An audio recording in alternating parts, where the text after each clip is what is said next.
What's going on, everybody? Not here, and I'm here to talk through, have a little bit of fun about how Pokemon print runs do not matter. For those of you who say they do, you're wrong. For those of you who say that there's millions and trillions of chase cards out there, you're wrong, and you're not even close. So, I spent a little bit of time just looking at Evolving Skies, and Evolving Skies was one of those sets that was printed three, four times.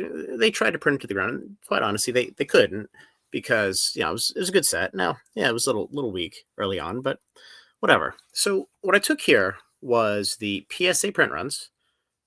So it's 20,747 total copies, and then I took was surprised to see BGS.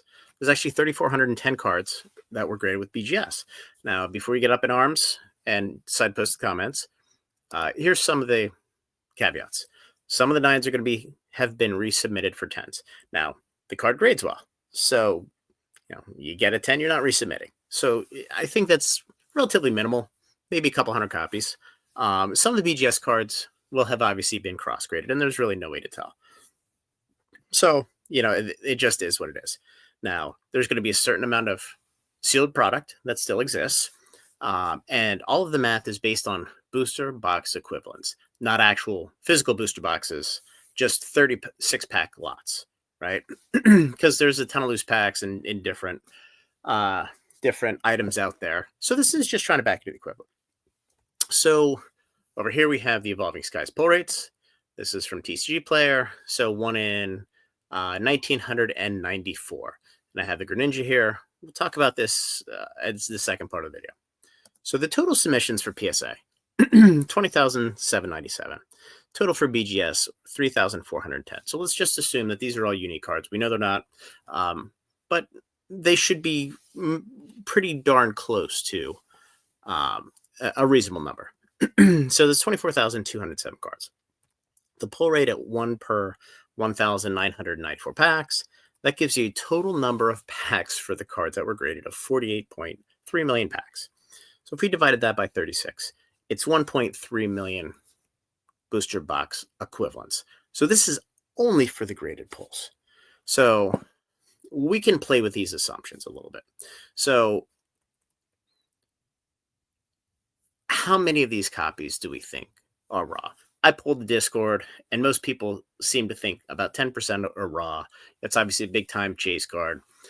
People seem to think that 90% of them are graded. I tend to think this number, there's probably more than 10% raw, but let's just assume it this way. So 10% raw, that takes us to 1.5 million booster box equivalents. And then how much of the product remains sealed? So if we assume 10% of the product remains sealed, now it may not be 10%, maybe lower, maybe higher. That's 1.6 million booster box equivalents. So if we take the raw assumption, just say 20% aren't graded. Now all of a sudden you're at 1.8 million booster boxes. So we're dealing with some really, really big time large numbers. But remember, all this is for 24,000 copies of the card, which in the grand scheme of things is absolutely nothing. So the fact that this set was reprinted so many times, and there's somewhere between 1.3 and probably 2 million booster boxes out there, the equivalent booster boxes. So, mini tins accumulating to a booster box size, ETBs, bundles, build and battle boxes, stadiums, all of that stuff. The 2022 Pokemon trainer kits that had one box in, all of those factored in. Somewhere between 1.3 and $2 million booster box equivalents printed over the life of the product. So that's probably on the large side. Now, I'd be willing to bet that Crown Zenith 151 at some point is going to bypass this. I'm sure Crown Zenith is probably above it by now. Prismatic most certainly is at some point in its lifespan. But let's look at a standard set, and let's look at how rare some of these items really are. So let's take the same logic for Greninja from Twilight Masquerade.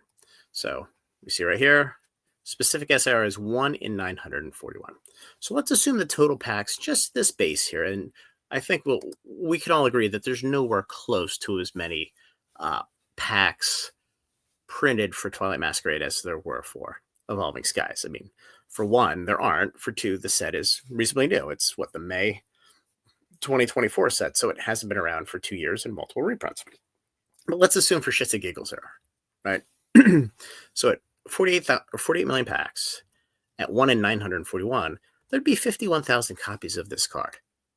Not that many. I think if you go on TCG Player, I'm just going to totally make this number up, but there's probably 5 or 6,000 copies that have sold on there.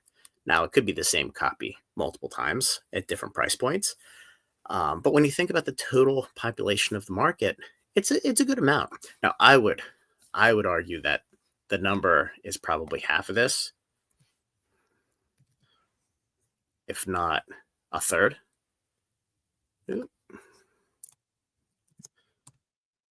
So now you're down to 15.9 million packs. Now you're down to 17,000 copies of this card. So for those of you who say that you can't buy out an SIR, there's way too many of them. This is simple math that it is functionally and mathematically and economically possible. It doesn't take tens of millions of dollars. Now, obviously something like the Umbreon would, but you take some small SIR like we're seeing with SV Base or with Paldea Evolved or Paradox Rift. It doesn't take that many copies off the market until they just don't exist anymore. And, I know the common thought process out there is, there's more copies than you can ever acquire because they're endless, but they're not. And the math proves it.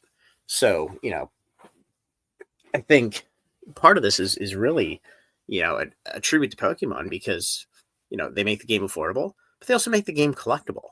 And I just think so many people haven't taken the time to actually do the math to stop and look and say, holy crap, these cards are really, really rare. I mean, 17,000 copies of a card.